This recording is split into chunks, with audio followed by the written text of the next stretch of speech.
Otro lenguaje de programación muy popular, Python, creo que es obvio con todo el tema de inteligencia artificial. MongoDB, creo que es la base de datos junto con Redis. jQuery, el poderoso jQuery, por ahí hay también un Don Beto que sigue utilizando jQuery con Bootstrap. Yo utilizo más la inteligencia artificial para buscar respuestas. Generar código, exactamente. Ese es creo que mi segundo punto.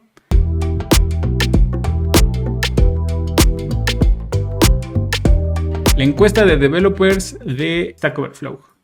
Cada año empiezan a sacar más o menos por estas fechas una encuesta a sus developers, a sus comunidades, de los usos, costumbres, todo, digamos, el perfil de la gente que utiliza estos servicios. Ya no sé hasta qué punto, para empezar, realmente la encuesta de Stack Overflow tiene tanto sentido, porque ya platicamos anteriormente cómo ha bajado mucho la tasa de usuarios que acceden a Stack Overflow. Desafortunadamente también nunca se supo adaptar a los momentos de AI. Muchos dicen, bueno, pues sí, pero los modelos de inteligencia artificial empezaron entrenándose con Stack Overflow. La realidad es que sí, o sea, los primeros modelos usaban Stack Overflow.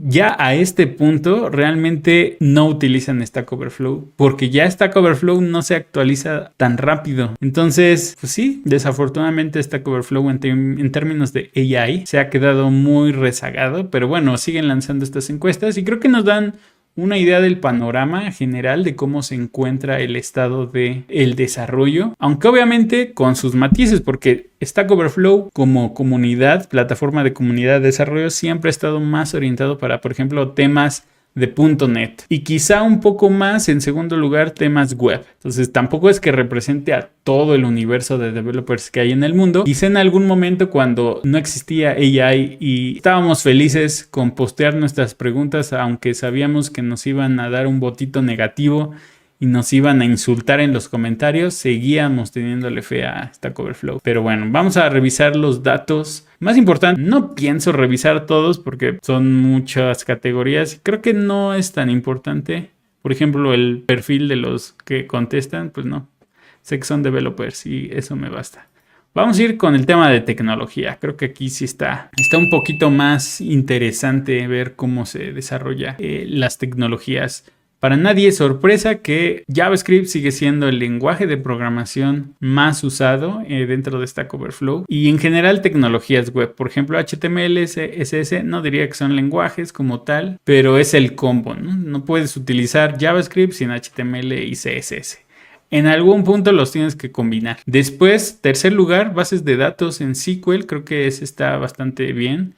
SQL sigue siendo el lenguaje no diría de programación, pero el scripting a nivel de bases de datos más popular en el mundo. Creo que con el tema de que Postgres se posiciona más como la base de datos más popular actualmente, pues obviamente alimenta más al tema de SQL. Desalimenta más el tema de los no SQL, ¿no? Todo el tema de bases de datos no relacionadas. Otro lenguaje de programación muy popular, Python, creo que es obvio con todo el tema de inteligencia artificial. Si tú te dedicas a AI, a crear modelos, a entrenar modelos, cualquier cosa, aunque sea data, análisis de datos, cualquier cosa que tenga que ver con datos, seguramente utilizas Python y R, pero pues bueno, R quizá es el menos popular en ese sentido. TypeScript lo entiendo completamente, creo que es el lenguaje de programación web después de JavaScript.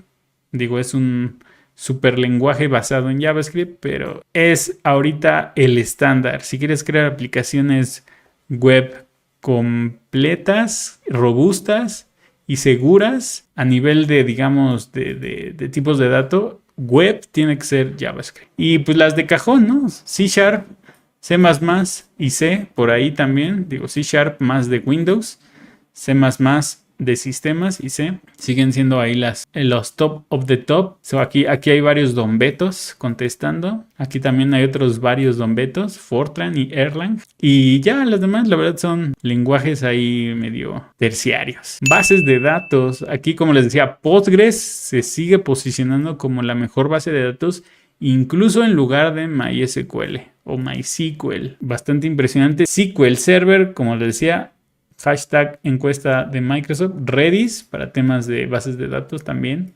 MongoDB creo que es la base de datos junto con Redis NoSQL más populares, estas dos siempre las vamos a ver ahí. MariaDB también SQL tradicional. Y ya a partir de ahí vemos, por ejemplo, cosas como Elasticsearch, que según yo esto es de AWS, o Oracle, para todo el tema de análisis de datos. Supabase, a mí me sorprende cómo Supabase, desde mi punto de vista, es un servicio muy sencillo, pero ha crecido bastante. Creo que ha sabido adaptarse a muchas tendencias para el consumo de datos, que aún no me parece tan poderoso, o sea, ni siquiera me parece una décima parte de poderoso de cualquier otra opción que tenemos arriba. Siento que es más para jugar, yo todavía tengo esa percepción de Supabase como un juguetito que no deberías utilizar a gran escala ni en aplicaciones muy grandes, pero bueno, ahí está. Alguien por ahí, aquí hay otro Don Beto que utiliza Microsoft Access. Y a partir de ahí ya tenemos cosas bastante específicas. Cosmos DB, este es de Azure, Snowflake, Databricks, Neo4j, y esta es una base de datos de grafos. Cloud Development, que utilizamos para programar en la nube. La mayoría utiliza Docker con el tema de microservicios. Hay muchas empresas, estudios, developers acá súper importantes que dicen que ¿para qué utilizar Docker si deberíamos ya regresar al modelo tradicional monolítico y dejar de complicarnos la vida? Las aplicaciones, según algunos, dicen que se han hecho más sencillas con el tiempo, entonces no necesitas esto tan de a fuerzas. La verdad es que no estoy totalmente de acuerdo. Creo que Docker funciona perfecto para temas de microservicios y aplicaciones pequeñas que puedas escalar de forma bastante poderosa sin complicarte la vida. NPM, para todo el tema de Node.js y web, NPM. AWS, no sé, aquí combinaron muchas cosas, ¿no? O sea, por ejemplo, AWS es una plataforma, Docker es una aplicación, NPM es un package manager, o sea, como que la categoría en sí no tiene nada que ver, ¿no? O sea, Kubernetes, bueno, esto tiene que ver mucho con Docker. Combinaron muchísimas cosas aquí, ¿no? Aquí pusieron de todo. Vamos a ahorrarnos ciertas categorías, entonces vamos a meter todo lo que queramos de desarrollo web en solo parte. Oye, pero este es un bundler y este es un servicio en la nube o un proveedor de la nube, pero este es un package manager. Ponlo tú, nadie se va a dar cuenta. Web frameworks web. El primero, Node.js. Apenas lancé un video de algunas nuevas características que tenemos en Node.js, que mucho tiene que ver con copiar ciertas características que tenemos en Bone, en Deno y otros runtimes de JavaScript para el backend. Pero Node.js sigue siendo el preferido. Después sigue React. Pues estos dos van de la mano. La mayoría de las aplicaciones que se crean hoy actualmente son de React. jQuery, el poderoso jQuery, por ahí hay también un Don Beto que sigue utilizando jQuery con Bootstrap 4, ni siquiera la versión 5, y jQuery versión 1.6, ¿no? Para darle soporte al sitio web del gobierno en la TAM. Estos fueron los que contestaron jQuery. Next.js. Mira, curiosamente en Stack Overflow Next.js no es tan popular, pero si seguramente nos vamos a State of JavaScript, Next.js va a ser el primer lugar. Creo que es bueno, pero yo desde mi punto de vista Next.js como plataforma ya creció a un punto en el que es un ecosistema propio. O sea, si tú quieres crear una aplicación en Next.js, hazla solamente si vas a aprovechar todo el ecosistema que hay alrededor de Next.js con Vercel.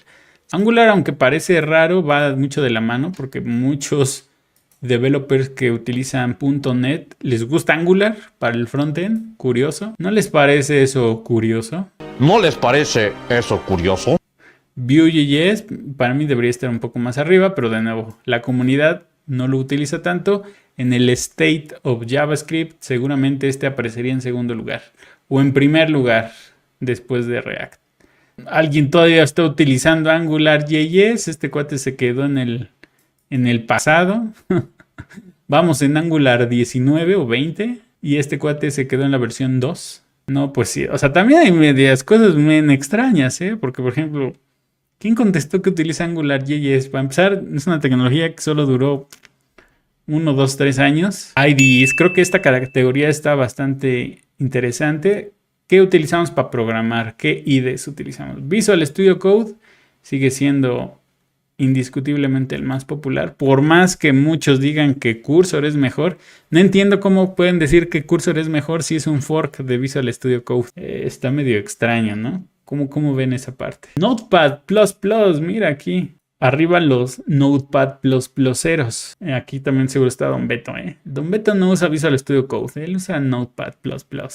Sed es una alternativa, digamos, a Visual Studio Code, pero no es un fork, es un IDE creado en Rust que como que lo tratan de empujar cada cierto tiempo. O sea, es uno de esos proyectos que de verdad, mis respetos a los developers porque creo que tienen una muy buena intención y visión de cómo debería ser un IDE que no sea un fork de Visual Studio Code y sobre todo siendo Rust, es extremadamente rápido comparado con un Electron de Visual Studio Code, pero aún así nadie le llama mucho la atención, Seth, la verdad. Está Windsurf que fue adquirido por Cognition. Cognition es la empresa que creó esta inteligencia artificial llamada Devin, que al final fue un fraude porque ni era agente, ni era un developer AI o software engineer con AI, nada.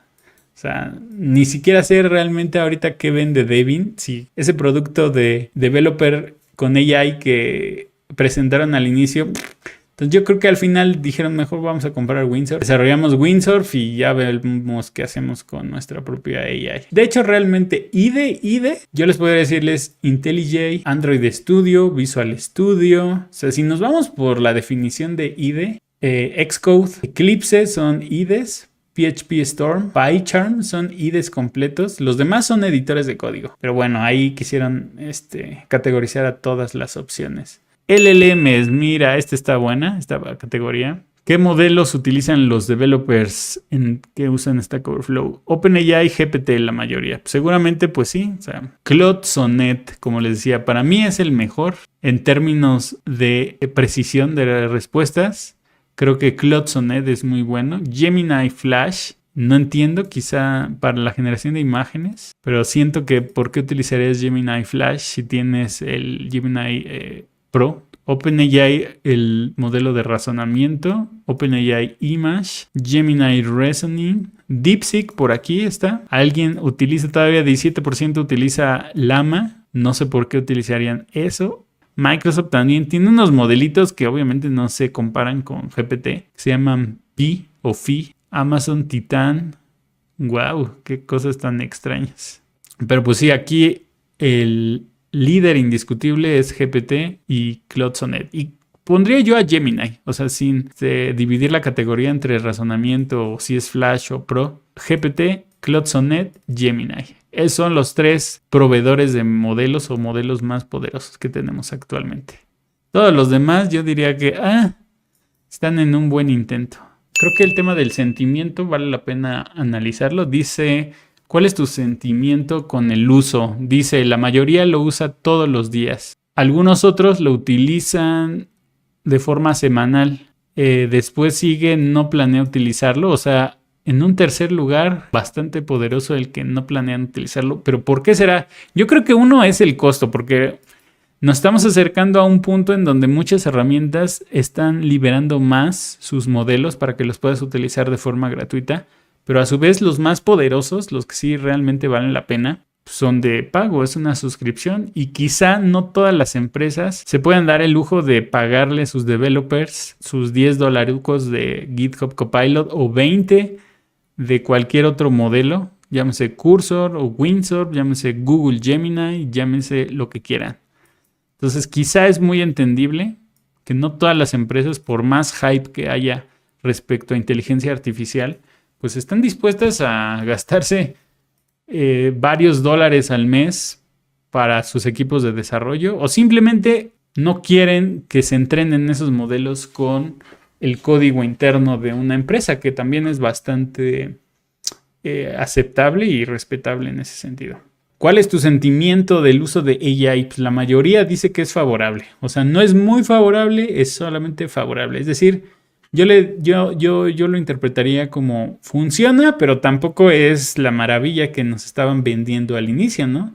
Tampoco veo que me vaya a reemplazar esta IA, que me genera mal la documentación. Después es muy favorable, o sea, bueno, está bien. Yo creo que también depende de qué tipo de modelo. Por ejemplo, por ahí luego me decían que hay quien utiliza Qwen para programar estos modelos open source.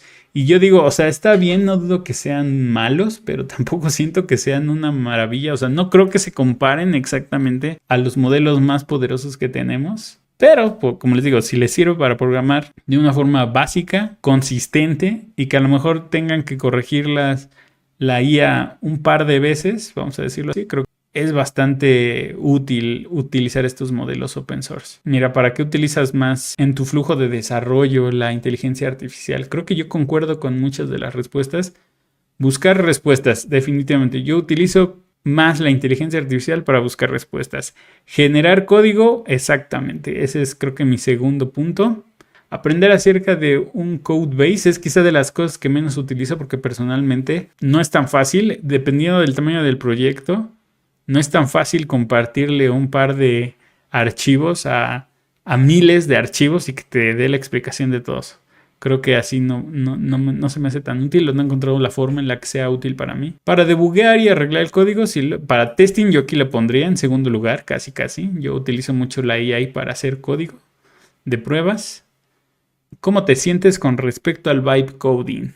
¿Es parte de tu trabajo profesional? De hecho, yo les puse una encuesta, así me acuerdo, en X, alias Twitter, de qué tanto realmente utilizamos vibe coding de forma profesional en nuestro trabajo. El 72% dice que no, y esto me parece completamente lógico porque el vibe coding no significa que podamos delegarle el 100% de nuestro trabajo a una AI para que lo solucione él mismo.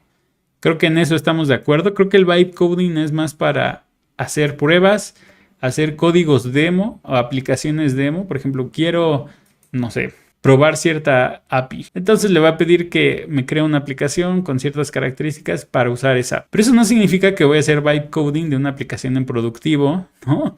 Así de, integra este nuevo módulo. Uno, porque me voy a tardar mucho en documentar los requerimientos. Dos, porque no estoy seguro hasta qué punto puede crear un solo feature complejo en un solo prompt. Y tres, porque me va a dar muchísima flojera gastar tiempo en ver que lo que programó esté bien hecho, y si no está bien hecho, tengo de dos opciones. O yo lo corrijo de forma manual el código, o gasto más tiempo haciéndole más prompts para que corrija esa parte, con el riesgo de que pueda tronar otra cosa. Y al arreglar una cosa puede tronar dos más, y así sucesivamente. Entonces creo que el vibe coding es más un concepto de exploración de juego para probar los límites y ver qué tanto podemos desarrollar algo desde cero, que realmente tomar el vibe coding y decir yo vibe codeo en mi día a día como developer, y el vibe coding lo uso para resolver mis tickets. Claro que no, nadie usa eso, ¿eh? ¿Quiénes son los que más ganan? Quizá esta es la última pregunta que vamos a analizar. Los Senior Executive o los VP, obviamente. Después los Engineering Managers. Estos son los managers de los developers. Después dice que los Financial Analysts o ingenieros. Después dice que los ingenieros de infraestructura cloud. Yo no lo siento así, la verdad. Un arquitecto o de soluciones de software. Después un product manager. ¿Dónde está el developer normal? Sí. A ver, vamos a ver, por ejemplo, dónde está el developer normal. Mira, un engineer manager aproximadamente dice que gana $130,000. Y un developer normal frontend, 62,000, aproximadamente la mitad, un poquito menos, más de la mitad. Ahora, vamos a ver, por ejemplo, el tema de los nuevos roles que han salido en estos últimos meses. AI Engineer, 89,000, unos $20,000 más que un developer frontend. Pero, por ejemplo, no le siguen ganando a un ingeniero de cloud o de infraestructura cloud. O sea, llámese un ingeniero que le mete con todo a la infraestructura en AWS, Azure, Google, etc. Ahora, Applied Scientist. Los científicos aplicados, $96,000. Yo pensaría que un Applied Scientist es alguien que ya tiene un PhD, ¿eh? Yo creo, ¿eh? Porque no creo que sea tan fácil que te llamen científico así nomás. No lo sé, pero bueno. Ya vemos que también tú puedes tener un PhD y haber estudiado en Harvard y te meten a analizar Exceles en cualquier empresa de la TAM. Entonces, también los roles varían muchísimo en el significado, en el rol como tal del día a día y realmente en la compensación. Un Data Scientist, $82,000. y un Data Engineer, que este es como el nuevo rol. Un AI Engineer y un Data Engineer son como roles nuevos o masificados, vamos a decirlo así, aunque ya existían. $81,000. ¿Qué no te conviene ser si eres parte de esta encuesta? Un estudiante. $12,000. Y se me hace mucho, que un estudiante le paguen $12,000. ¿En dónde le están pagando? ¿Es Pedrito Deva acaso en sus pasantías? Retirado, 40,000. O sea, no, amigo, este rol que... ¿Cómo alguien puso retirado gana 40,000? Pues sí, claro, este es tu, ¿cómo se llama? Este es Don Beto cobrando su jubilación. O sea, yo de aquí de esta lista lo que puedo ver es que si tú eres un developer tradicional, estás condenado a ganar un salario por debajo del promedio. Full stack. El full stack sigue existiendo con $72,000. Aquí me da risa porque dice Project Manager y aquí dice Product Manager, cuando en realidad yo en el día a día estos son dos roles exactamente iguales. Pero si pudiera entonces resumir un poco, ingeniero de cloud, arquitecto de solución, ingeniero de datos y ingeniero de cybersecurity. Yo podría decir que son los roles de developers mejores pagados. Y obviamente si te sigues, pues sí, si eres un manager, si eres un senior executive, obviamente vas a ganar más. No puedes comparar, ¿no? O sea, un VP con un estudiante, ¿no? Al cual pones hasta abajo. Entonces creo que en la medida en la que seas más generalista, vamos a decirlo así, tendrías que esperar tener un salario más bajo. Cuando te enfocas más en un área de desarrollo específica, tienes oportunidad de crecer tu salario muchísimo más. Y eso también es obvio porque ¿cuánta gente se considera developer frontend? Solamente porque sabe algo de React, sabe algo de CSS, de Tailwind. O sea, son herramientas básicas, vamos a decirlo así. Pero, por ejemplo, un ingeniero de AI, yo esperaría que tenga conocimientos de entrenamiento, de análisis de datos, o sea, más habilidades desde mi punto de vista que involucran seguir, digamos, las tendencias actuales y que ya no cualquiera se mete a este tipo de cosas. Yo pensaría que ya un AI engineer sabe más de matemáticas, estadística, cálculos más avanzados, que no cualquiera se mete o que todos vimos en la escuela y se nos olvidó en el momento en el que nos graduamos.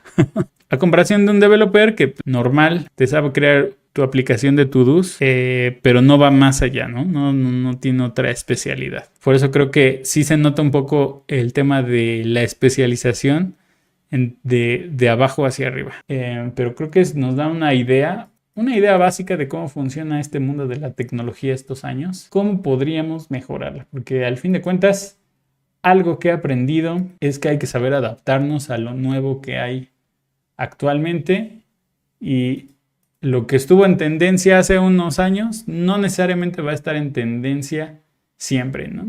Ahorita todo el tema de AI está pero poderosísimo y quizá ya vamos tarde. Yo me considero incluso ya un poco atrasado en temas de AI porque sí, utilizo las herramientas, tengo algunos conceptos básicos, pero siento que estamos llegando a una época en donde ya deberíamos conocer un poco más de AI simplemente para estar al corriente de lo que está pasando, para entender cómo funcionan estas herramientas.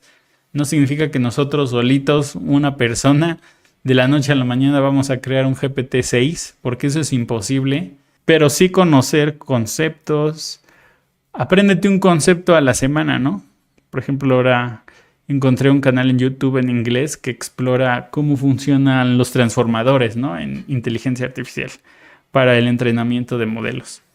Y o sea, no entiendo realmente a nivel técnico cómo funciona, pero ya que me lo está explicando qué son, cómo funcionan, o el tema del aprendizaje reforzado, son conceptos que al menos ya empiezo a manejar en mi día a día para entender, mira, esto así funciona, o por eso se equivoca, por eso crea alucinaciones el ChatGPT. Creo que es un tema de ir poco a poco, pero siento que es así como funciona muchas veces el ir adaptándonos a las tendencias que hay hoy en día.